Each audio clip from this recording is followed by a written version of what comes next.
says meeting is now streaming, so we will call the meeting to order. Thank you all for coming to this special meeting of council to review our service delivery plan. And I will remind everyone to please disclose of any pecuniary interest at the appropriate time. And we will go right to our delegation. Thank you, Dr. John Whitesell, for joining us today. Well, thank you, Mayor. I am going to turn the meeting over to you. And as Amanda has said, she will share her screen for everyone so that they can follow along with the presentation. If you do have any questions, either save it till the end or speak up, because we will not be able to see you raise your hand in some instances. So. Excellent. Well, thanks so much, everyone, for this special meeting. There we go. Okay, perfect. So can everybody see the screen? Yes. Okay, I lost you. I've got a big monitor here. You're way over on the right side. All right, Amanda, why don't we go to the second slide? We can talk about the process that Councillor Morris brought up. Why don't I turn it over to you? You know what the question was. Maybe you could restate that and then we'll go forward. Amanda? John, hi, sorry. The question. Was Councillor Morris asking about if anybody had an objection to any of the recommendations that we go through? What would be the procedure process for handling that? Thank you, John, and certainly. So as we go through this report and the recommendations, I do just want to remind Council that you do have a number of procedural options available to you should you object to a certain recommendation or a set of recommendations in this plan. One certainly is to vote against the plan as we go through it. Another option is to vote in favor and understand that this plan and the related implementation plan will be reviewed annually by Council.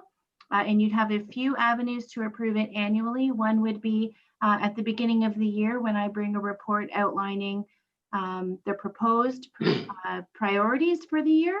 So usually that's a rollout from our strategic plan and other related strategic documents. So at that time, Council could reprioritize. And then also through our budget process, as most items do have an attached expenditure, there would be an opportunity for Council to vote on specific related expenditures related to a recommendation or a set of recommendations. And the third procedural option for Council is to make a motion to vote on the plan and a specific recommendation separately. So any member of Council could make that motion. It would have to be seconded and then approved. And then we would vote on two separate motions.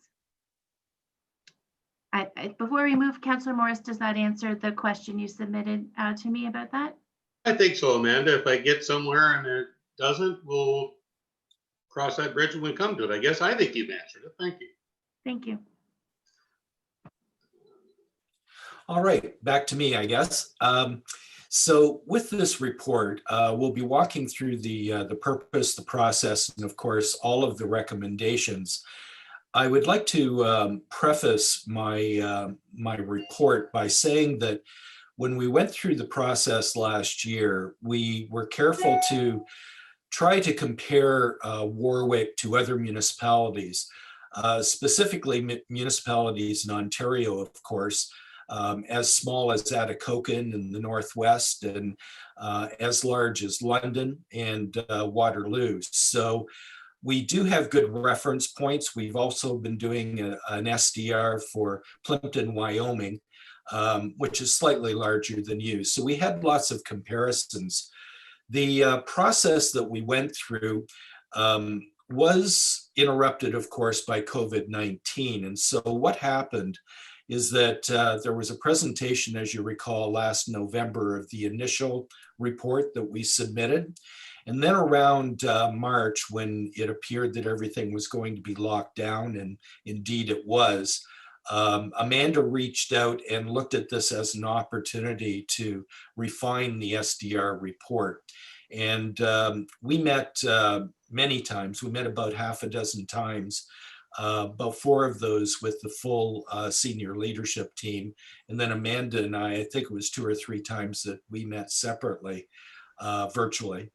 And so I think we really have a good report to present to you today. I'm particularly pleased about the level that it's coming in at, that gives Amanda and her staff some room for options. But the end result is that Warwick is growing, and Warwick is in a position now financially where it can respond to the future and make the necessary changes now without jeopardizing your financial sustainability over time. One of the things that came out of our work over the last 4 months or so is that Trevor and Amanda, along with the other managers, of course, have been backing out the individual financials for the recommendations. And so Trevor especially had a good idea as far as looking at funds that had already been allocated, looking at a present state, and then looking at a future state for the projection. So like the strategic plan, we developed, that is, our company developed a template of a balanced scorecard.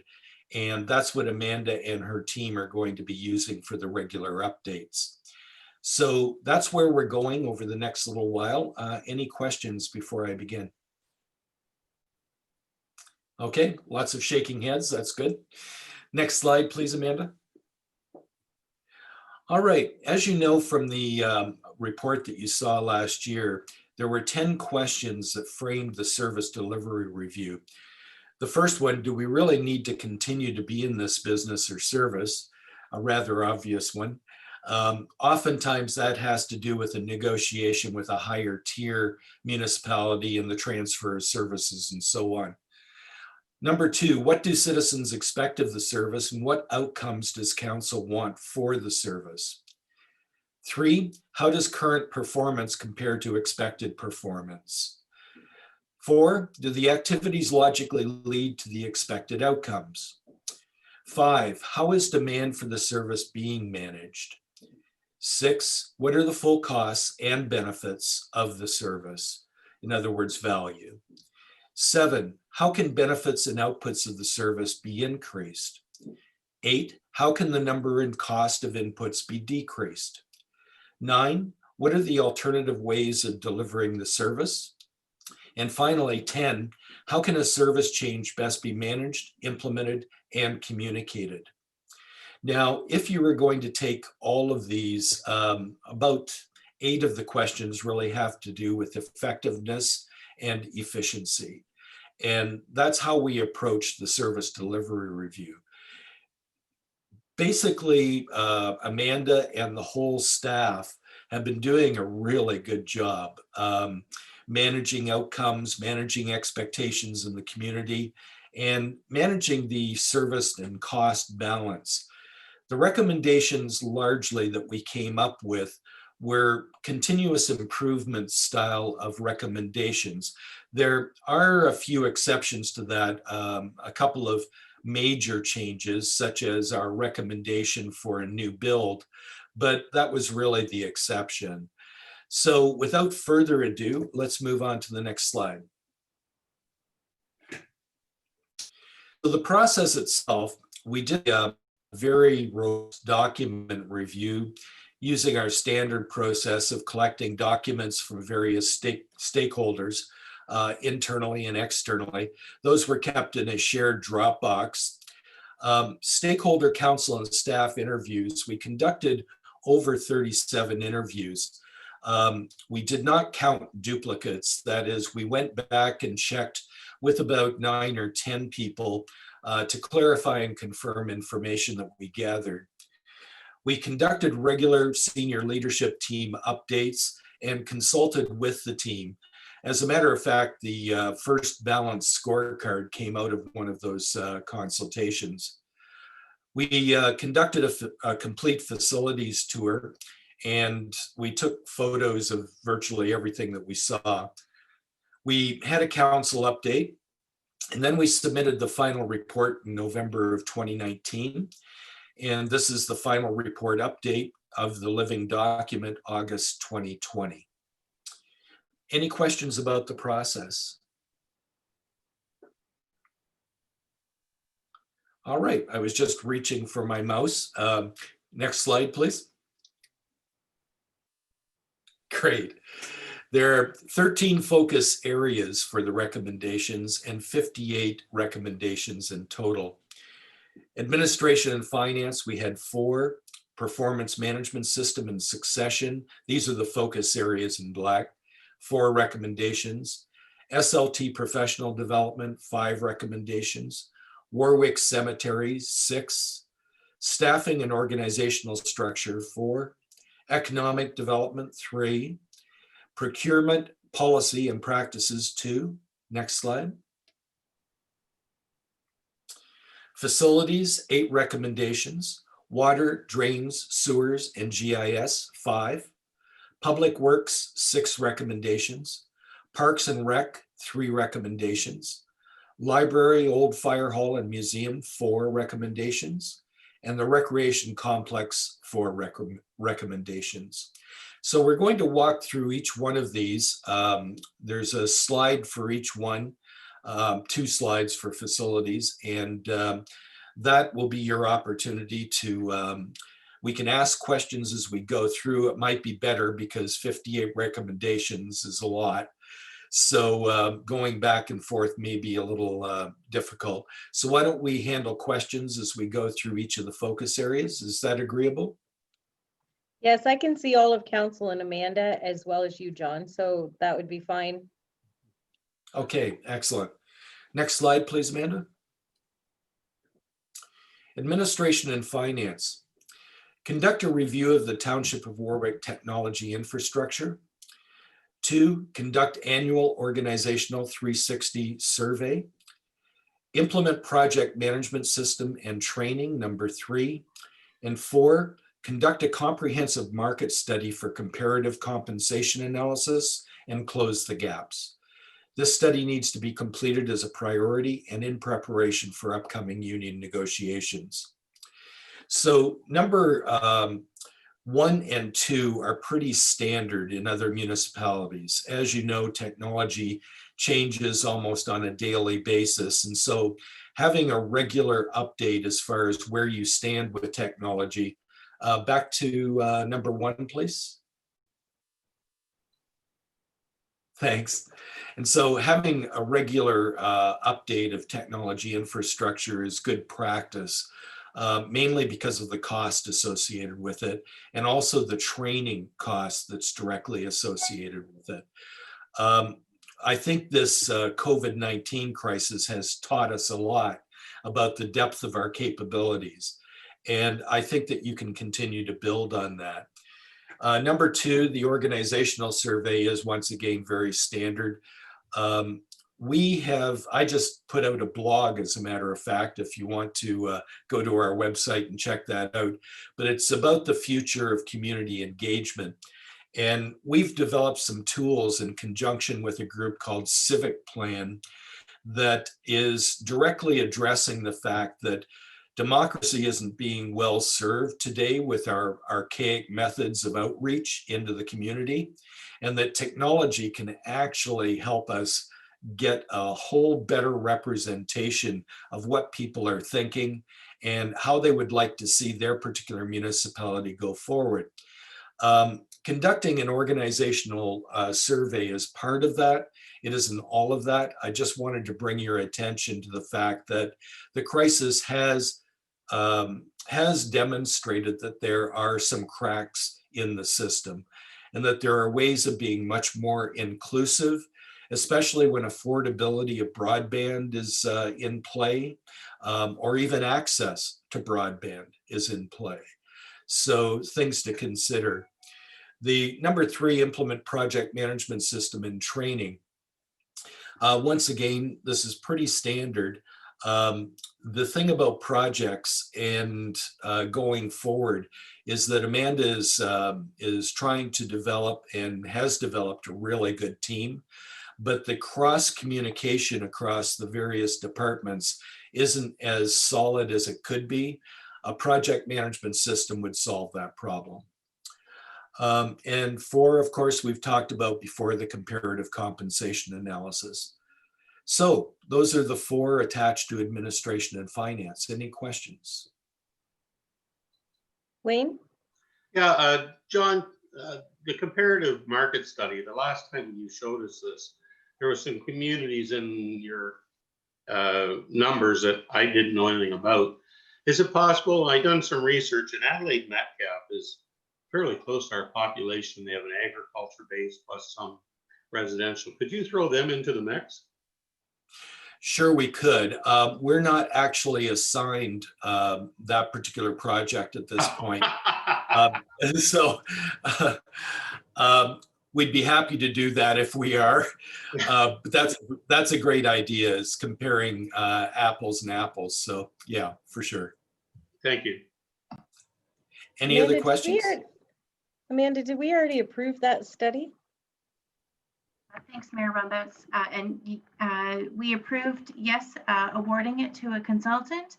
And the study is underway with a presentation timeline back to council this fall. I'm hoping for later this month or early October. And Councillor Morris, to your point about comparators, as you may recall, council did approve with the award of the study as well and a number of recommended comparators. I can check back to see if Adelaide Metcalf is on the list. I'm not sure if it is or not, but as you remember, we used quite a bit of financial information return data filed with the province to develop our comparators for that process. Thank you. Thank you. All right. Any other questions about number one? Okay. Next slide, please.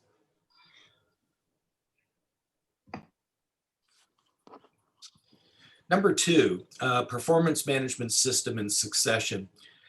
These are pretty straightforward and once again can be handled through an enterprise resource planning system.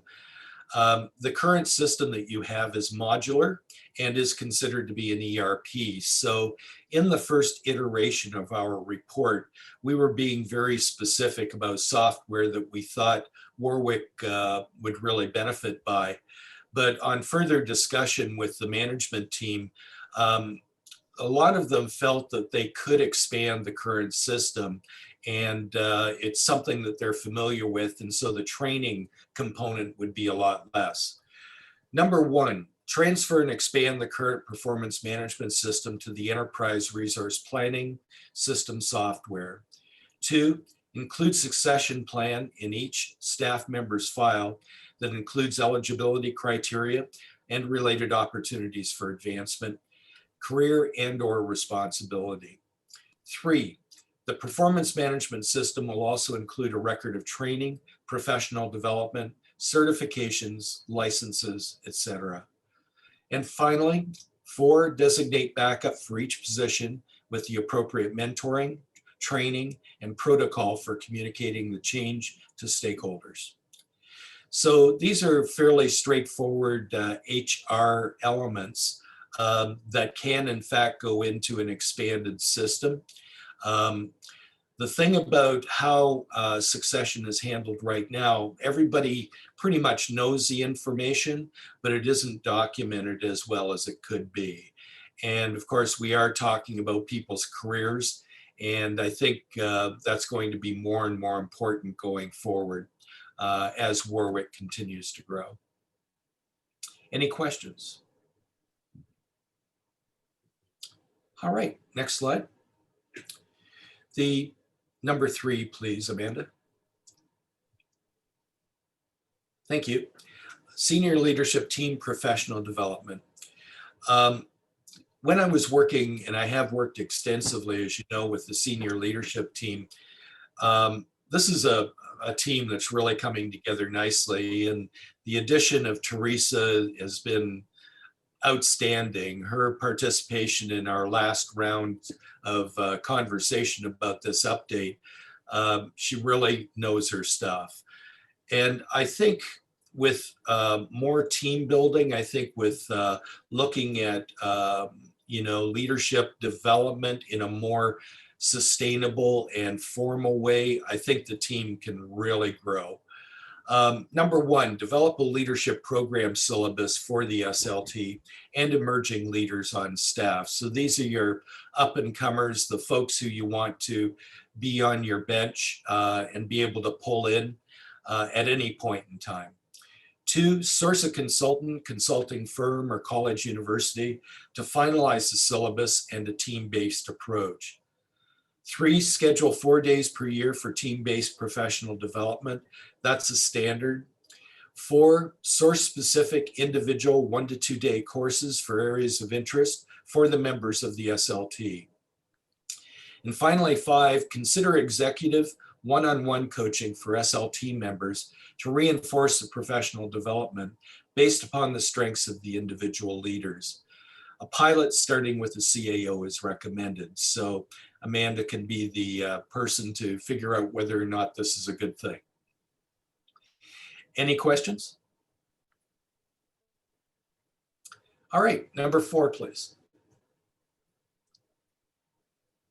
Warwick Cemeteries.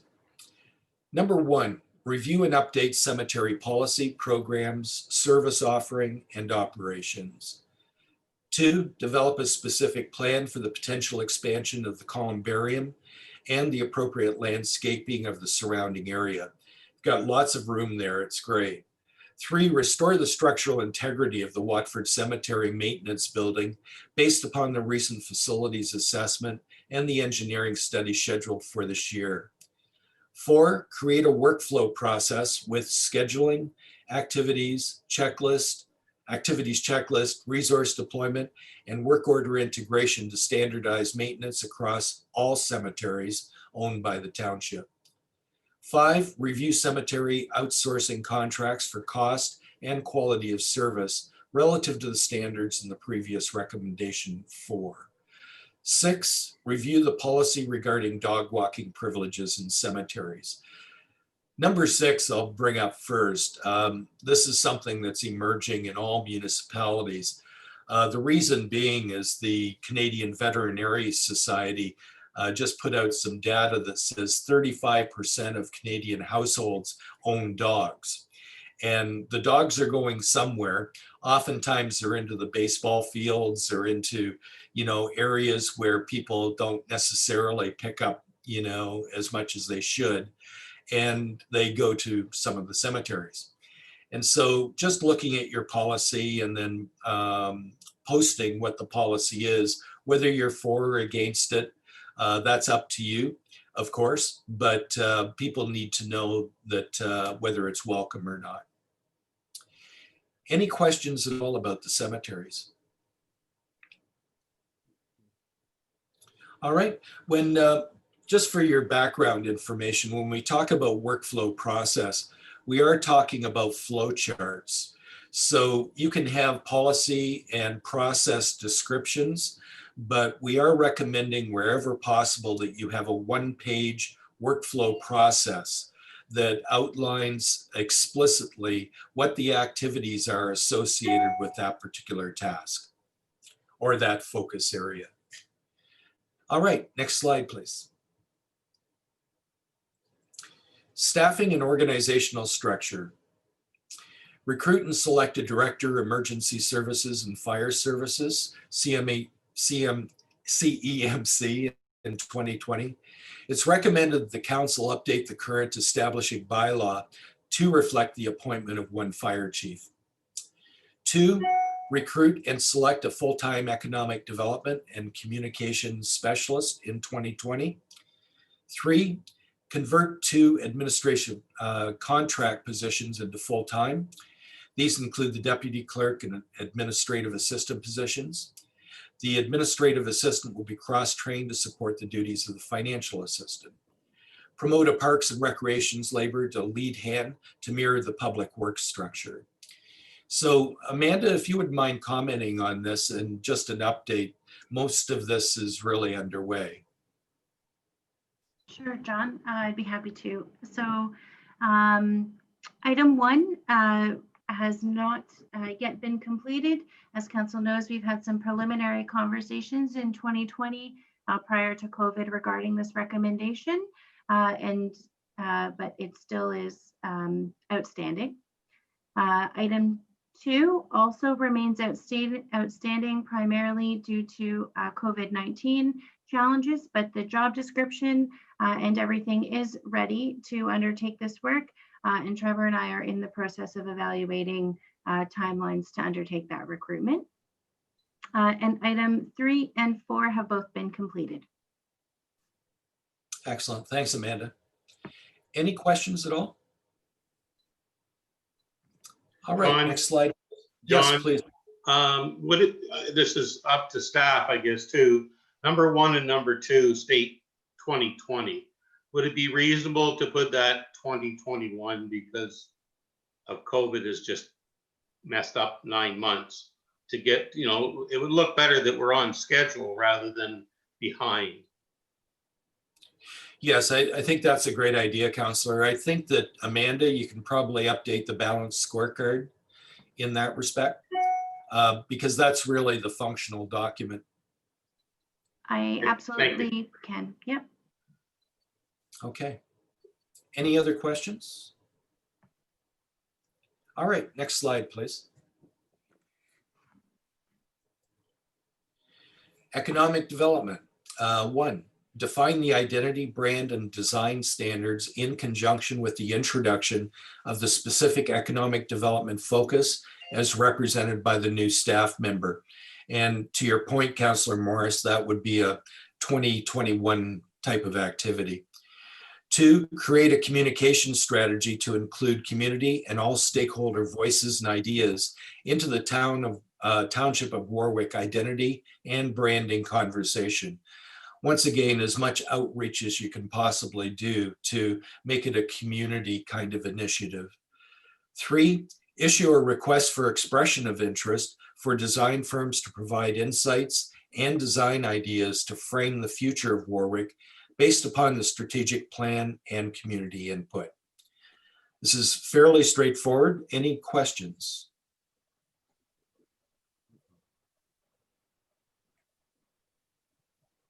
All right, next slide, please. Procurement policy and practices. Number 1, review all expiring contracts for potential cost savings. With several contracts expiring within the next 2 years, there's enough time to explore partnerships with neighboring municipalities to leverage better pricing. 2, integrate purchasing processes into the ERP to save time and reduce cost of services and materials, and definitely administration costs. Once again, Amanda, I think a lot of this is already underway, if not completed.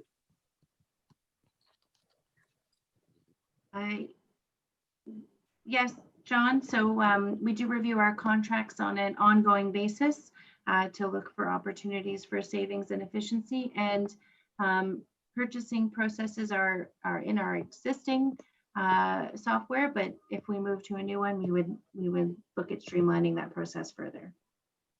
Excellent. Any questions at all?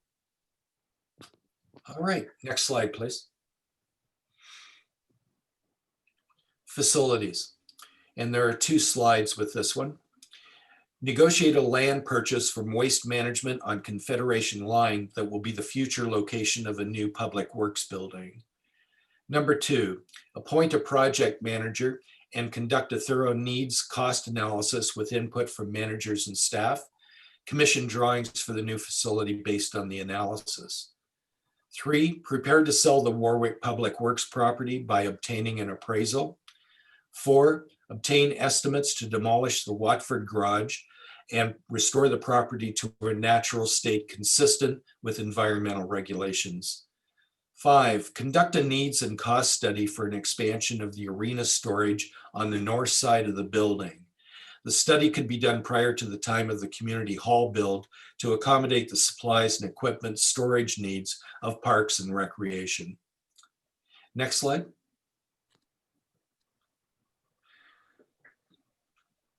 Six, conduct a cost analysis study to build a fire hall at the proposed site of the new Public Works building on Confederation Line. This would replace the current Watford Fire Hall that has become obsolete and costly to maintain. 7, complete the review of equipment amortization, taking into consideration the stress of winter on the gear. The review will include the underground infrastructure and be part of the asset management plan. 8, Warwick Public Works Building and Watford Garage. Short-term immediate recommendations. There were 6 specific tasks. In both of these cases, in both locations, there are opportunities to conduct what we call a 5S blitz, which is a participatory process with staff to essentially just clean up the sites. But this was outlined in the report and was just too much in the weeds for this particular presentation. So let's go back to the previous slide and see if there are any questions about the first 5. So yes, Wayne. I have a problem with this one, John. I know it's a living document, but this is, to me, so far in the future that I don't know if it needs to be in this living document. Like, I don't see a new Public Works building or a new fire hall in this council's term. I understand, Councillor Mayor. Yeah, I was just going to comment. I think it's kind of trying to give staff direction on which way we're going to go. If we're going to continue on the way we are, then we need a new salt shed here. We need a new wash bay here. There's certain things that have to be done, I believe. And so I think they don't want to put a bunch of money into the budget for those things if this is the long-term goal. Is that correct, Amanda? I think it's. Yes, Mayor Rumbets, you're right. And further to that, so you're exactly right. Further to that, there's also, as you know, costs associated with land acquisition if that were the long-term goal, and design that could be absorbed earlier rather than the potential build. As you know, we did a facilities condition assessment of all of our facilities, I want to say in, I think 2018 is when it was completed. And it has a lot of data on all of our facilities. So not even in terms of needs, but in terms of, things that we have to keep up on and make repairs to that do cost sometimes very significant dollars. And when it comes to the fire hall as well, you'll note that it is not included in John's recommendation specifically, although alluded to in the body of the report. And that's because there's a lot of work that has to be done on that. But the fire hall right now, we're in Watford, has the garage doors can only be so big. And the current truck size that we bought fits, but the next truck size that we need to replace it with, like when we purchase another truck, is not anticipated to fit.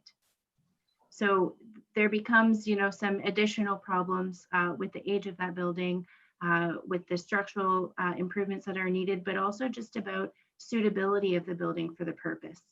And same with the Public Works garage. We had a wash bay budgeted for this year, but after doing a review of the needs of the Public Works facility at Warwick and in Watford, it's clear, from a staff perspective, that there are many needs. We do store equipment outside right now. Our salt shed needs some substantial improvement. We don't have a wash bay.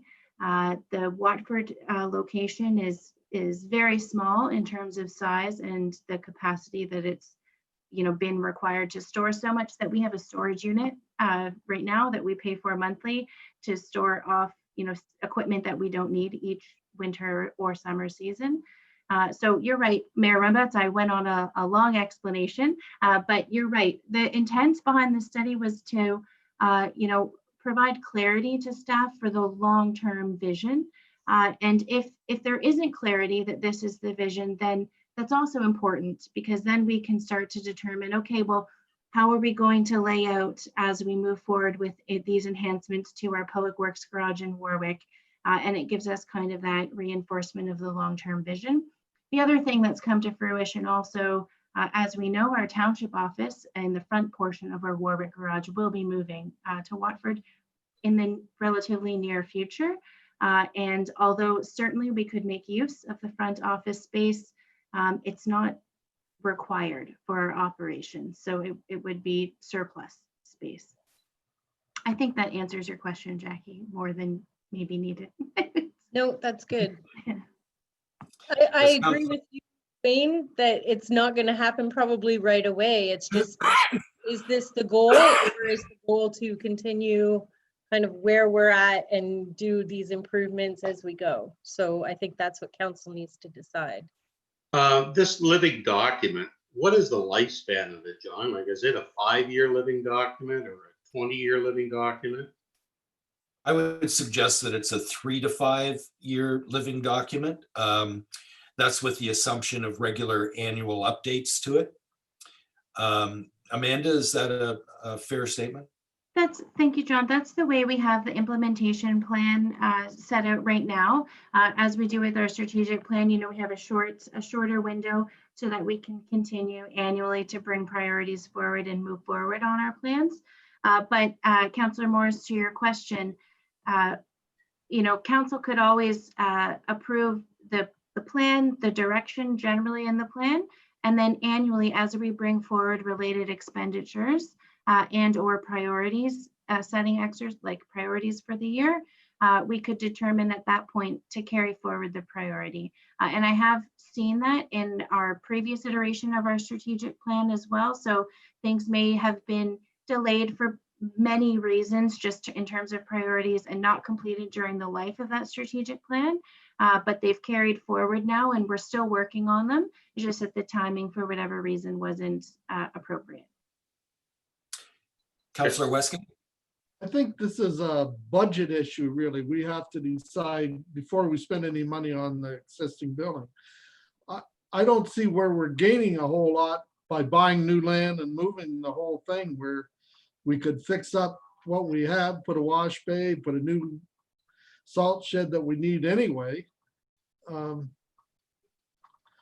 This is going to take a lot of looking at before we even go ahead with it at all. Your point's well taken, Councillor. And if I could just come back to you, Councillor White.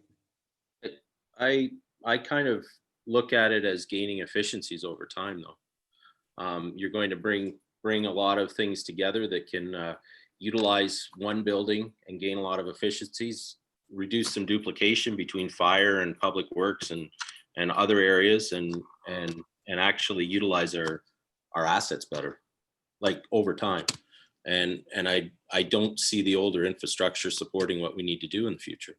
So I'm for having a plan to move ahead, even if it's not in this council's term, that, you know, we have the plans and we're ready to do it in the next or future councils. So. Yes, I think, and this is addressing Councillor Westgate's point as well, is that I think you have an opportunity here to lay the foundation for that level of decision-making, that you gather the information that does the cost benefit analysis and the feasibility of doing a complete move versus, as Councillor Westgate was suggesting, improving the current facilities. So I think that's the comparative that you need to do anyway. And you can do that well within this council's term. So you're not blocking the way for the future council. Mm-hmm. Does that make sense, Mayor? Yeah, I just wanted to mention, I did do a little tour around Watford with the new. We can't hear you as well, Mayor Rumbouts, right now. Sorry.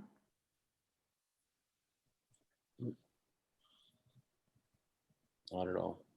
I can't hear you at all right now.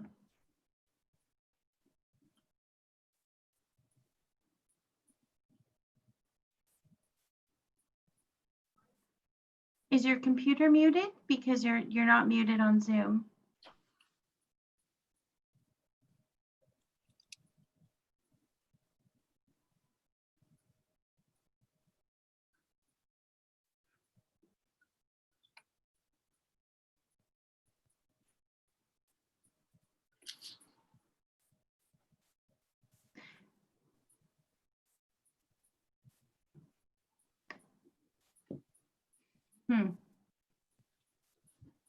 Still no luck, unfortunately. We can't hear you at all, Jackie. No, can't hear you at all. You can. Jackie is in our office. Yeah, Oh, we can hear you. I don't know what happened. Can you We hear can me? hear you now if you speak up. Okay, I don't know what's going on. But I was gonna say, can you hear me? Yes. Okay. Speak loud.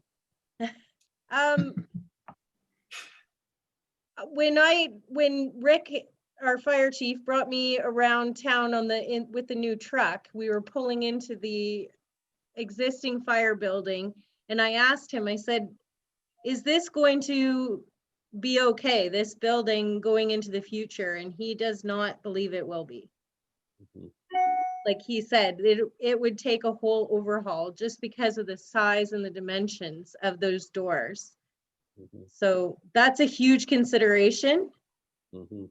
The building is valuable as perhaps a museum or a farmer's market, something like that would be a great place for it, but I don't see it bringing our fire department into the future. No, it's a nice building, but it's just not functional. I've looked at it with Rick. What he needs is that center pillar out. An engineer could design something and we could take the center pillar out or put a lot smaller one in, and he could get a bigger truck in. Amanda? Thanks, Councillor Morris, you're right. That might work in terms of trucks, but what it doesn't address is the health and safety concerns at that site. The stairs, I think we all can agree, are not up to code. The training capacity, the adjacent lands, they have no land adjacent to do any exterior fire training. And also the washrooms. So the washrooms in the kitchen are not up to code. It would need, all the washrooms would need to be redone and for accessibility purposes, as well as it is a common practice now to install showers in fire halls. So that's an additional item as well that would need to be done. So I think certainly there are solutions, absolutely, to either existing facility or the Watford garage.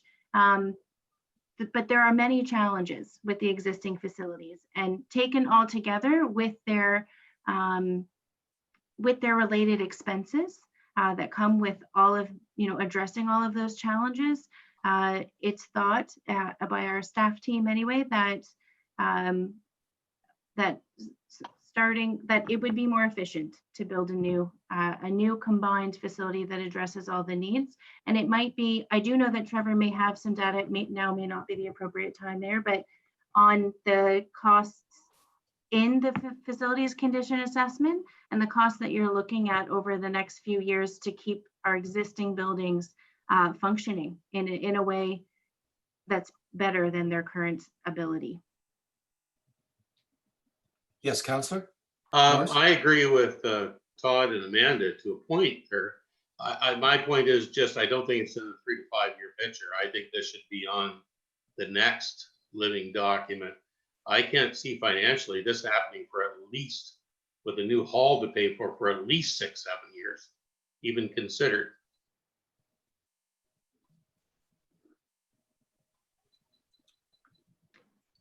Sorry, Counselor, were you finished? Yeah, sorry. Yep, no problem. Any other points for that Sure. discussion? Trevor's got his hand up.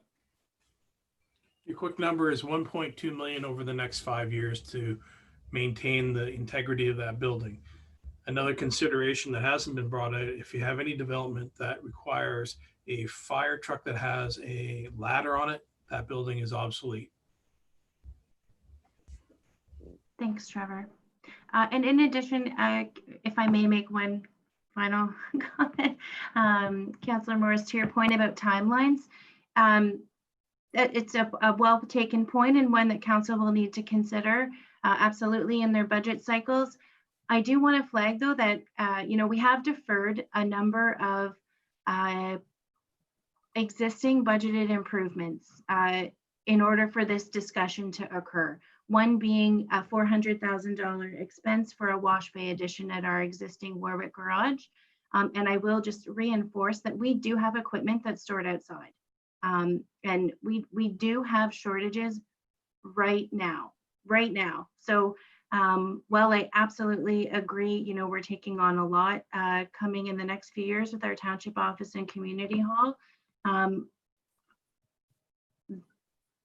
There are advantages to moving forward with a new facility, maybe a bit sooner than that 7-year timeline, because there are capacity issues now.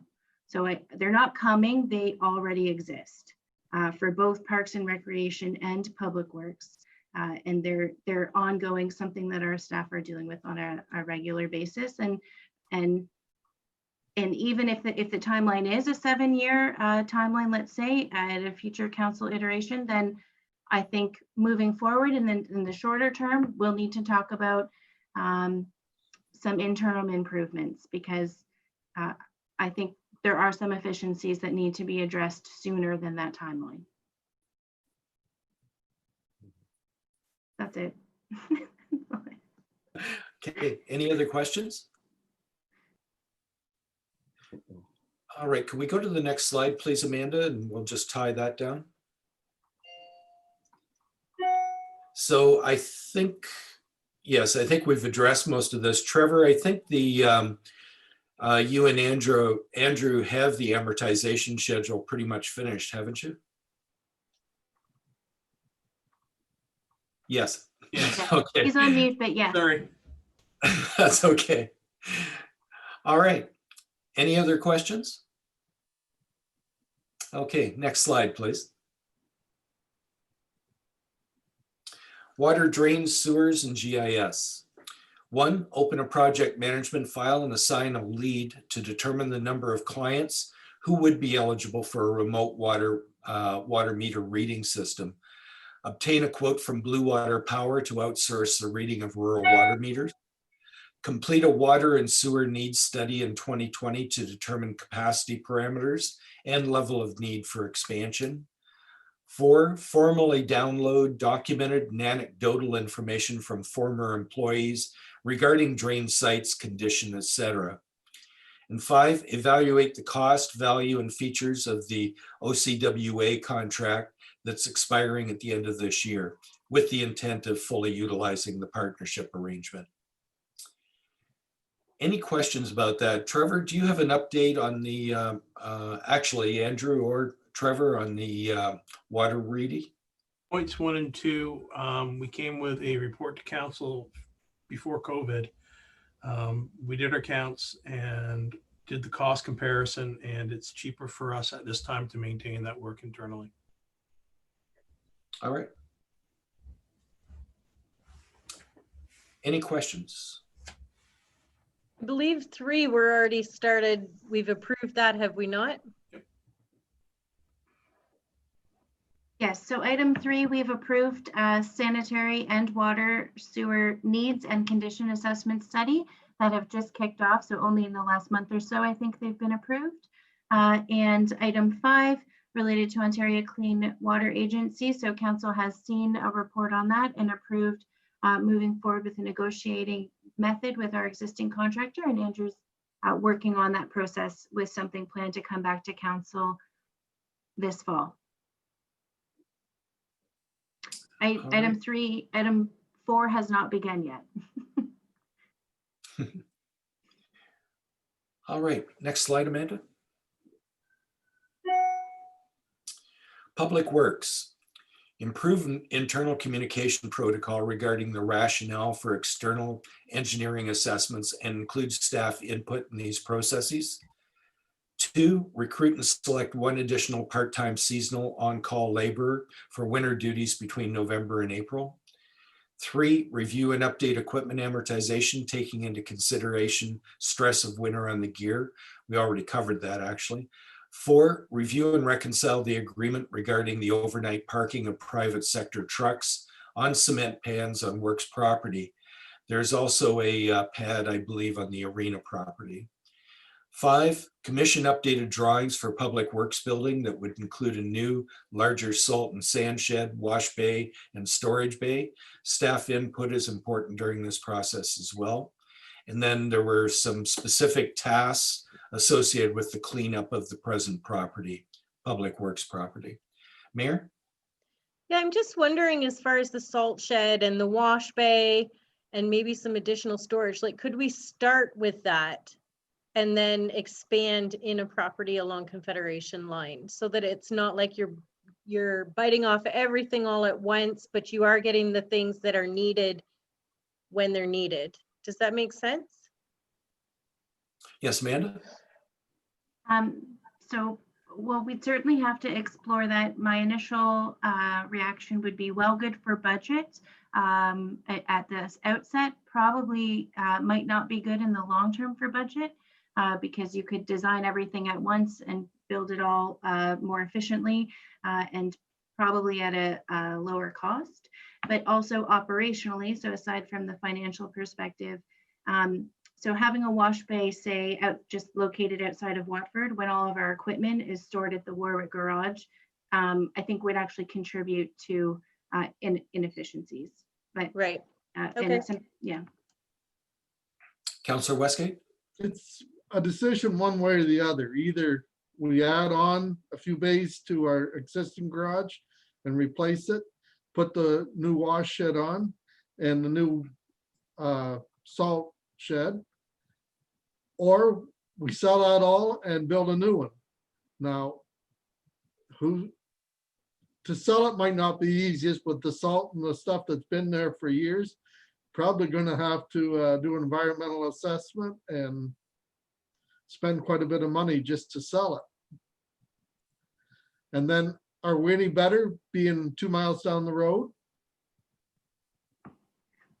I would argue yes, being located closer to the urban area of the municipality would probably be more efficient. But Councillor Westgate, you're absolutely right. I think there are considerations to have. And as part of these recommendations in our previous facilities slide, we saw a cost benefit analysis as one of the steps in the process. And I think those questions about, is it more expensive, less expensive to do, stay where we are versus build new?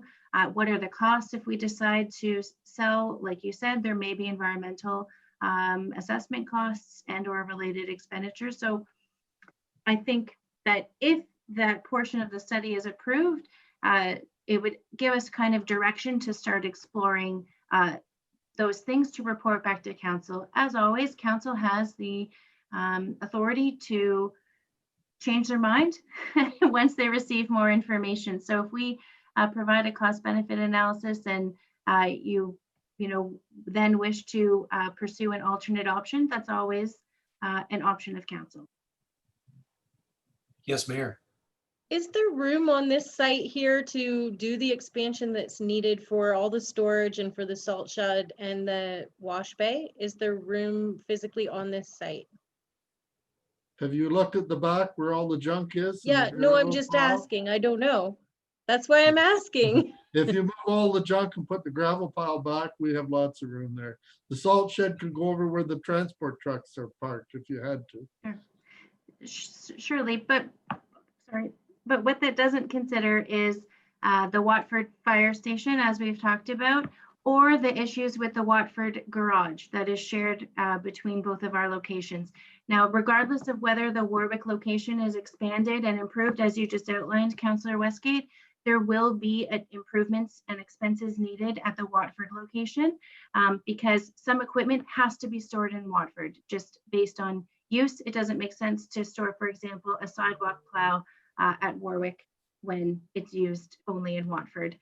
So there are needs, and there's also an equipment shortage from a Parks and Recreation perspective at that site as well, in that we can't store all of our lawnmowers and our existing public works equipment there. And we're also talking about putting storage and store on the back of the arena. Is it better to do that for the Parks and Rec and get rid of that yard in the corner? So I think from I won't speak to my ideal perspective, but perhaps, Councillor Westgate, perhaps. Okay, I think that we framed the conversation very well. The reason that we included both recommendations is for exactly that reason, along with the cost benefit analysis. So you know what the issues are, and I think once again that the best way forward is to look at the evidence, the data, and then make your decision. But one way or the other, improvements have to happen. So I think that's probably the way that you could look at it within this term. Any questions at all? All right, next slide, please. Parks and Rec. Number 1, recruit an additional full-time Parks and Rec laborer. 2, conduct a tools, equipment purge, inventory, and reorganize in the arena using a Kaizen 5S Blitz event. 3, standardize leverage technology and implement maintenance routines to sustain reorganization.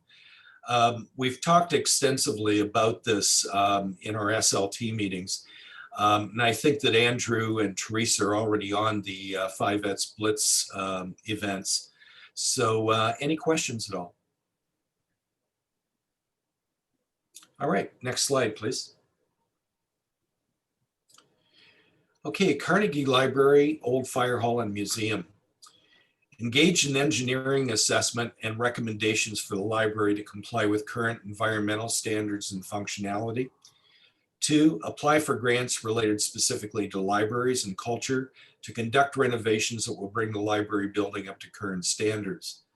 3, during the course of the revitalization, make a short video memorializing the building so that the footage can be edited and used for promotional purposes on the website and social media.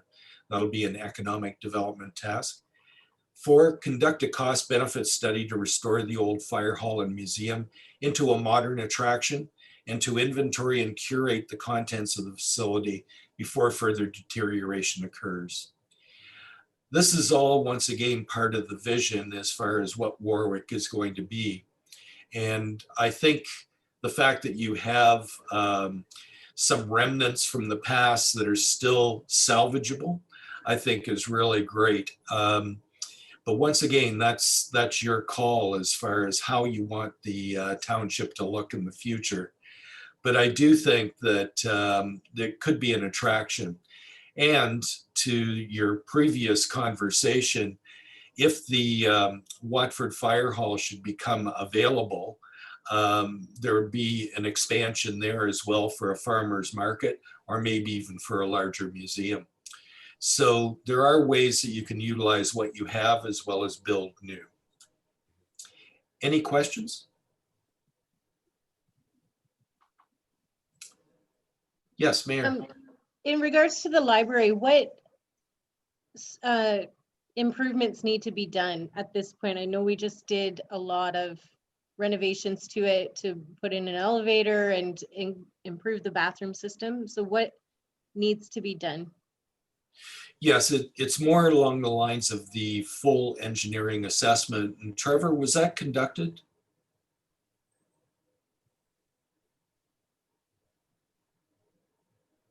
Sorry, Trevor's on folks. mute.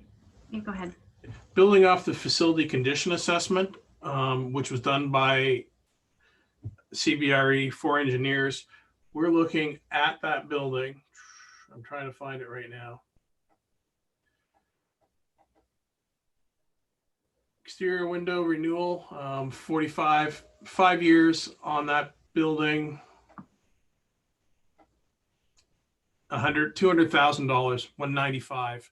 And it's a bunch of smaller projects that need to be refreshed and renewed after years of basically nothing being done.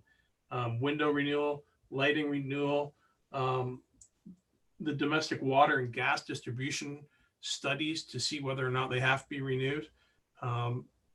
Assets are just aging, and it's just for the safety more than anything else. Those studies will happen. But if those studies come back and show that the next step is NDT, and NDT then shows they have to be replaced, the costs go up exponentially. Councillor White? I was just gonna say, some of those things like windows and everything is just to protect what's there, really.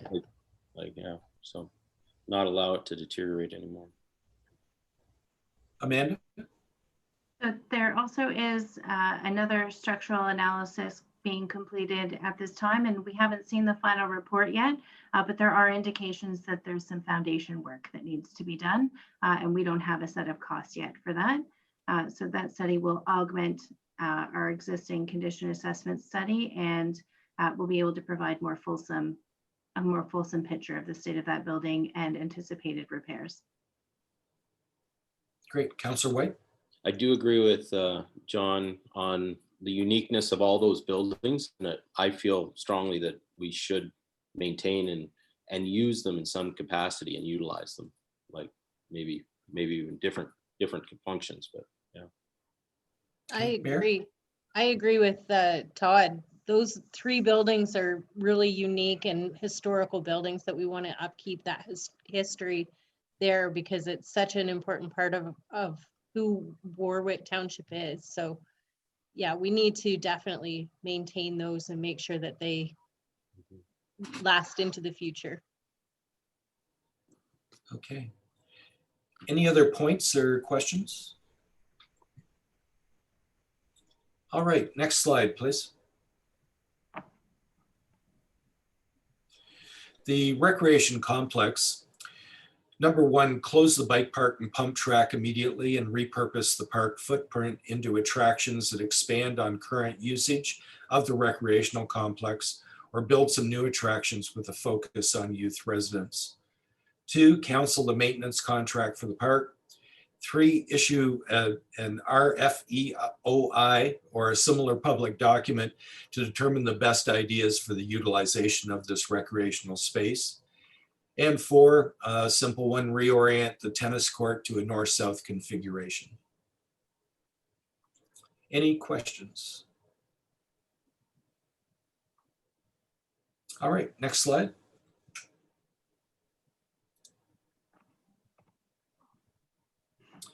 All right, as you recall from the strategic plan, this is the alignment arrow that we used frequently. And the idea here is that your strategy and the SDR are in sync, and that operational effectiveness at the tip of the arrow is guided towards your vision. And as we've discussed several different times during our conversation today, it's really locking in that vision for the future beyond the present council term, so that the next council can carry on and there's continuity and you're going in the right direction. Next slide. So in summary, this has been a lengthy process. I feel like we're already into year one review, you know, we had a lot of difficulties at the first of this year. So, and I anticipate that we're going to have some bumps in the road going forward as well. But a lot of this, this SDR is about preparation, but there are some immediate actions that are already underway. I'm really delighted to have had the privilege of working with the SLT and with council. And I want to thank you very much. It's been a tremendous experience, and good luck.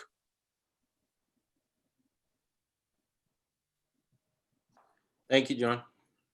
Thanks a lot, John, for that report. So Thank you, there John. is a recommendation on our agenda for today. Or I guess there isn't a recommendation, but it's just for council direction. Mayor Roberts, if I may assist. Thank you. So on, thank you, John. On John's presentation, there's no recommendation, I included the recommendation with the paired staff report on the related implementation plan and provided a formal draft resolution for council's consideration. And before we move on, if I may just make an editorial comment. John, it's been a pleasure also working with you on this process, and we really appreciate all of the work and insight that you've given us as a senior leadership team and our whole team here at the township. So thank you very much. And I think moving forward, these recommendations pending council's decision and direction and regular approval of our living document, but will help guide us in our path to continued improvement. So thank you very much. Thank you, Amanda. So we do need a mover and a seconder to this recommendation if that's the direction council wants to go in.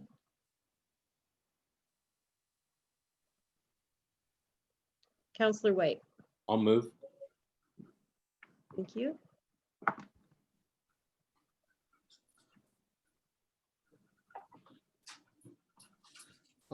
I'll second it, under the understanding that we're going to discuss a lot of this again. Yeah, I think There's because there's a few things in here that I don't agree with. Most of it is, it's a good wish list. It's a direction.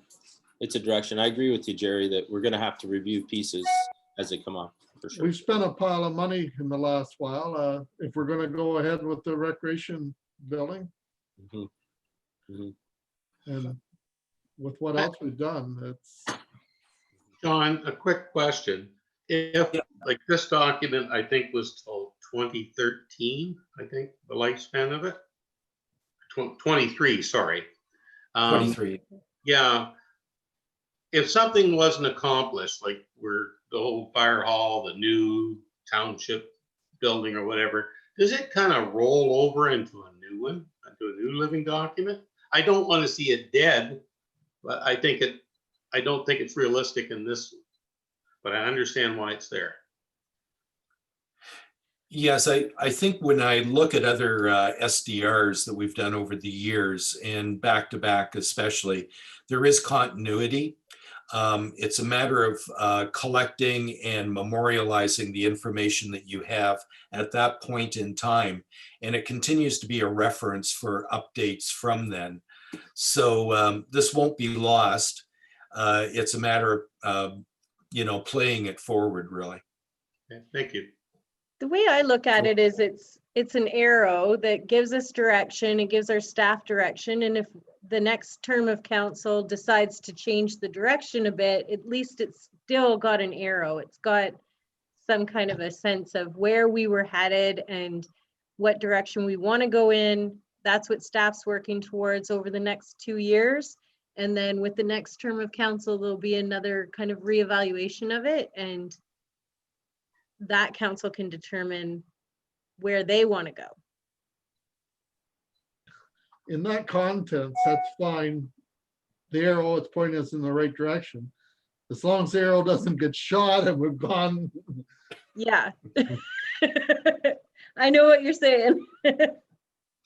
I think a lot of it depends on funding as well. If we all of a sudden got funding for the center under this new COVID application, that would change the timeline even more, right? If you receive funding for the new build, then you open up some more funding or some more opportunities for something like this.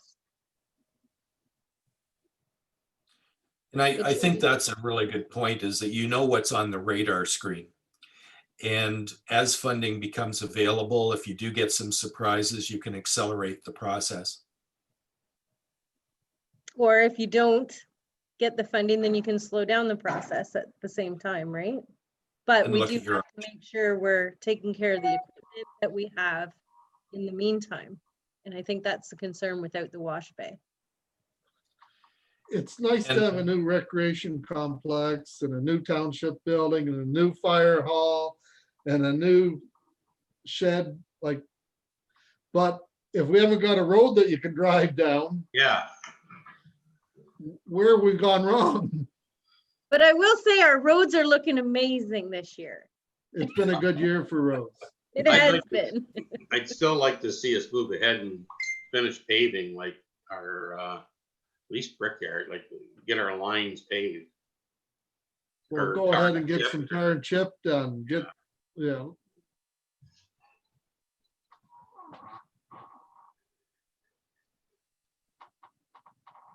So with council's mover and seconder, there is a motion on the floor, and to your both, all the comments, I think absolutely this is a living document and council can expect to see these recommendations reported on a regular basis. And also their approval on any annual priorities and also any budget allocations as we move forward. Hey, is there any more discussion on this? Then I will call the vote. All in favor? That is carried. Thank you, council.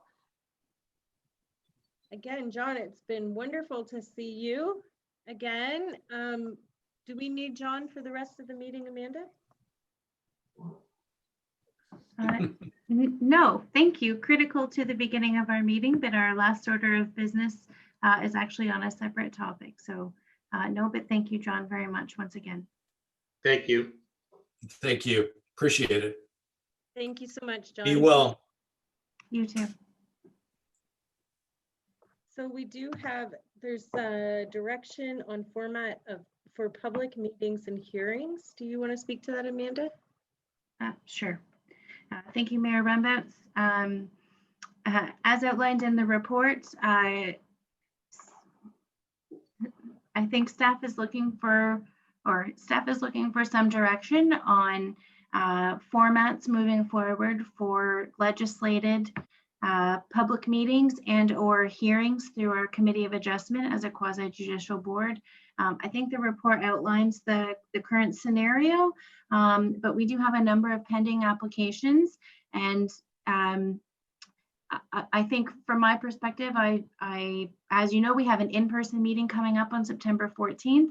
That was a decision that I made in consultation with the mayor only and our consultant. And I'd feel better having council direction on these items rather than having the CAO make these kinds of decisions. This is a decision of council, and we can accommodate either direction, but I think we need to follow the will of council moving forward on our public meetings and hearings.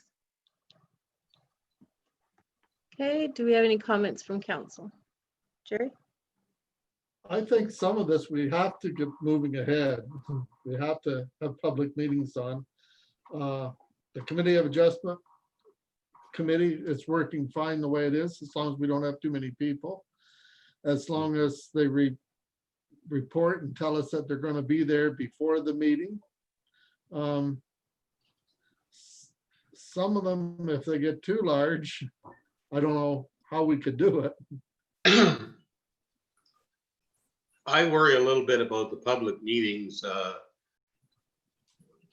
Jerry's Committee of Adjustment, I agree totally, but we have a public meeting on, for an example, the surplus farm buildings. You know, that's one that's sitting out there and kind of a thing. And all of a sudden we start getting 40 some odd people in there, wherever we have it. And there's 10 more people. Am I supposed to say you can't come in? Like, are they all going to pre-register with the township? If they don't get in unless they pre-register. Yeah, I don't know. I have concerns, but I agree with Jerry. We got to move on, but I don't know what the answer is right now. Todd? Are you able to have both formats simultaneously? Not without challenges is the answer. So for a hearing of a Committee of Adjustment where there's pre-registration and we generally expect it impacts fewer landowners, so we would expect maybe a lower turnout than we would a public meeting on the rural severance. Yes, we could manage it, perhaps. But a larger format, mixed media meeting, say a public meeting on our rural severances, it would be very challenging to run a mixed media approach because there's audio equipment needs, there's video equipment needs. Will these meetings be live streamed? We don't have equipment for that. So I mean, in our current setup, without a permanent chambers and that technology built in, it would be challenging. There are some technology options that I'm aware of that would assist, and they're fairly low cost, but it would make the management of the meeting challenging. And I think both for the people in person to follow along and the people electronically, especially if they're wishing to address the board or the council. So if they're just attending as like I'm an observer, then there's no issue. But the challenge becomes where they want to participate. That's where the challenge kind of lies. Todd? My concern is that I'm not sure we can make the decision at this time. Like, I think you might be able to make the decision November, December, when you've been into that season where things are colder, or a little later in the year. But I think I kind of feel it's too early, like, to make that change, because once you do it, how do you pull it back if there's a problem? So just to be clear, I'm not proposing one option over another. I'm just saying we need to know which one, because we have pending applications and they need to be processed. And I don't think anyone here wants to see delays, any further delays. And so if the decision is electronic only, fine, we can absolutely accommodate that. Or if it's in person only, also fine, running maybe a risk, like you said, Councillor White, but there's also a question of consistency, right? So if someone has a zoning application or a residential subdivision application, they should all be, I think, dealt with in the same manner. And we're just trying to set that standard. What is the standard? And then happy to move forward implementing anyway. Todd? My personal opinion is that we continue electronic until at least maybe December or the end of the year, and then see where we're at and make the decision afterwards if you want consistency. Is that, like, right now, our committee of adjustments is meeting in person though, are they not? Mhm. So are you comfortable with that to continue, Todd, or are you thinking everything should be electronic? It depends. No, I'm comfortable with that. I think the committee of adjustments is a smaller group for sure. Mhm. It's just, is that consistent? Is that what Amanda's looking for? Do we need to have consistency, Amanda, or can we have some, like, where you have it a registration thing, and as long as the numbers stay under 20? Does that make sense? So I the don't number know. would be 50, right, for Or inside 50, buildings? yeah. And But And 50 it's is up too to- many. it's up to 50 is council to good. decide. So if you would like to say for committee of adjustments, recognizing the nature of that process, typically, usually involving a smaller number of people, and we continue our pre-registration and we can hold committee of adjustments in person. But that for planning applications like rezoning or subdivisions or anything else, or drains, let's not forget municipal drains are rolled into this, Andrew, sorry, that we want to do those electronic, that's fine. And I think, there is merit if that was the way this council wanted to go, because those types of meetings are actually held at council meetings. So a rezoning application is a public meeting that comes during a regular council meeting, similar to the Court of Revision or a drainage meeting. So you could certainly set that standard. It's just, I just want to make sure that we're applying the standard as per council's wishes. Jerry? Amanda, does it have to be at a council meeting, or it can be, can it be at a special meeting, not a regular council meeting? can we call a special meeting for it? Yeah, but we'd be calling a lot of special meetings. I know. But- Yeah. So yes, you could, Councillor Westgate, you're right. We could have a special meeting only to deal with, say, one or a few public meeting applications that require public meetings. But it would be challenging because the notice periods for different types of applications are different. So to get a notice out, say for a rezoning application versus a drainage meeting versus a residential subdivision, the lead time is different.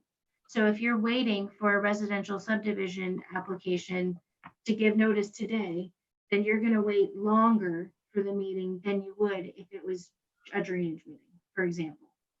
Because the difference can be anywhere from 14 to 40 days. Todd, and Just then a- Wayne.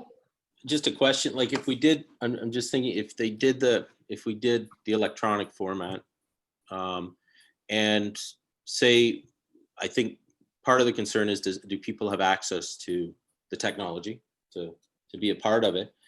Would we be able to set up a node, like say in the township office, where you could have people come in, again, a limited number, and use that node and be in that setting? And that be their access to the meeting? Like if they don't have the technology. I would say yes. So we've tried to work that accommodation for one of our committee of adjustment applicants who didn't take us up on the offer, but yes, it would be about volume though. So we can accommodate a few, but if it was a high volume, it would present a challenge. Or another But way. absolutely. We would be happy to accommodate, or maybe there's an opportunity to work with our libraries as they're opening up to gain access to computers or some of our other facilities. So in a limited capacity, we'd be able to accommodate requests, yes. Okay. Specifically, we have a meeting scheduled for the plan, for Mhm. the Planning Act, right? Or our new, and it's Okay. an in-person meeting, is it not? Yes. I've already declined that meeting, so I'll be in person, but on the phone or however. Mhm. Wayne? Have we heard, first of all, we heard anything from the province about when we go to level 4 or what they are predicting level 4 will look like? I think the province is waiting until schools open to see what Well, happens. See, that, I kind of agree a little bit there. Yeah. We have a meeting on the 14th. Can we leave this conversation and table it to our next council meeting? Let's see how we get along on the 14th. So Councillor Morris, that's fine, but we'll be delaying our existing applications for 21 days. Recognizing that most of them require 20 days of notice before a meeting. So effectively, that's a 41-day notice, assuming that we can even get a council meeting lined up at the back end. Yeah. So I say we gotta go ahead with some. Gotta go ahead. Even if we do it in person, and if we have more than 20 or 30 people, we go to a video, but Yeah. Can we predict based on the applications, Amanda, how many people you think that will be there? Like if they're, yeah, it's hard to. No, unfortunately, as you know, Mayor Rumbouts from our council, say drainage meetings, sometimes you have 2 people, sometimes you have 10 people, sometimes nobody. It completely is dependent. I would say if you set a capacity and they have to pre-register, no matter what, they have to pre-register, whether it's in person or by video. And if it's above the capacity, then we'll have to go to the video. Does that make sense? For statutory public notices, that won't work. So the notice needs to state the format of the meeting. And if you change the format of the meeting, you restart the notice period. So essentially the date is null and void and you have to start again. if we have it in the Centennial Hall and the council sits up on top, you could put 30 people in there and have them 6 feet apart quite easily. I think you could put 50, Jerry, because you got the top. Probably you could, but I'm saying, and then they come in one door and out the back door. I know. I'm not so much worried about the drainage. We're getting towards the end of the season, but I am concerned about, under the Planning Act, the zoning and the subdivisions and stuff like that. I think, sorry, go ahead. I have reservations, but I agree with Jerry. I think we got to move ahead and try to use the Centennial Hall to open it up. If I may, Amanda. so we can move ahead electronically. It's possible. I want to be clear about that. So council has the option to continue to meet electronically as we are now, process the applications that need to come to council electronically. We can create appropriate procedures to assist with that. Maybe hold some special meetings to expedite the process, and hold our committee of adjustments as we have in person. And that's a perfectly appropriate solution from a staff operations perspective. I'd just like to have that affirmed if that's the will of council. And Councillor Mitchell just joined us. Welcome. Thanks for waiting for me, everybody. We didn't. know. Colin. Todd. Could we make a motion to hold the status quo until we have, like, I feel it's too early. It's too early this year. It's too early to be making this decision. Like, I would be more comfortable making the decision and looking at it in December once we've had some experience with people in buildings and people and kids and all that kind of stuff. I think it's too early. I think we go ahead with we're not going to get into trouble going ahead with video meetings. No, I agree. We need to get these applications moving forward. I agree with that. And so I think we're best off to, when in doubt, schedule it as a video meeting until we know better of what's going to happen in the fall, because we just really don't know. And that way we can get those applications moving without, it's not ideal for the community, but it's better than having these applications sit stagnant. Exactly. I agree. We have to get them going one way or the other. Yeah, If we I can agree. do it electronically, Absolutely. If we schedule it as an in-person meeting and disaster happens and they have to close everything down, then we have to give all new notice. Whereas if we schedule it as a Zoom meeting, then everything just stays the same and it continues going. I agree. It's the safest way to go forward, I think. Yeah. How would a Zoom meeting work, for an example, with a drainage? A petition that's already done, but a new drain, like, to have field visits and that, I think is crazy. Like, the existing drains that are already engineered on paper, okay, but. I think Amanda? So good question. So they would work exactly this. So to clarify, we're only looking for the procedural elements of the Drainage Act meeting that come to council. So Andrew's been working to continue on-site meetings with physical distancing as needed, right? So those are still happening. The parts that aren't happening is the presentation back to council of a drainage report, the Court of Revision, kind of those formalized steps through council. And we could absolutely do them electronically. We would invite, as we do in person, our engineer to come and speak to the drainage report. We could work with them to share the screen so they could point all the in the letters that we send out advising of the meeting that we usually send out, instead of saying, you know, the meeting is at the Warwick Hall at this time, it would say the meeting is electronic and here are the credentials, or contact the clerk to get the credentials, whatever the case may be. And they would be able to participate. We'd see their face or their phone number, or, well, their information, and they'd be able to comment and participate. And of course, our notice would include a note that if anyone had any technology issues or concerns or needed an accommodation, to contact the clerk's office, and we'd work with them as best we can. So yeah, but I think that answers your question, Councilor Morris. Yeah, I think so. Thank you. Yeah, I would say if they would like to attend the meeting, then please register with the clerk's office and then you will get a Zoom credential sent to you. And if we have to, like, somebody could come to my house. I have an extra computer. Like, we can make it work. But I Most agree with, People have kids Council. or Yeah, other most, people that they can go and use a laptop or computer. yeah, exactly. If Most they really Most people want. are okay on Zoom now. Yeah, So- most people have had the opportunity now to use it and are getting more comfortable with it.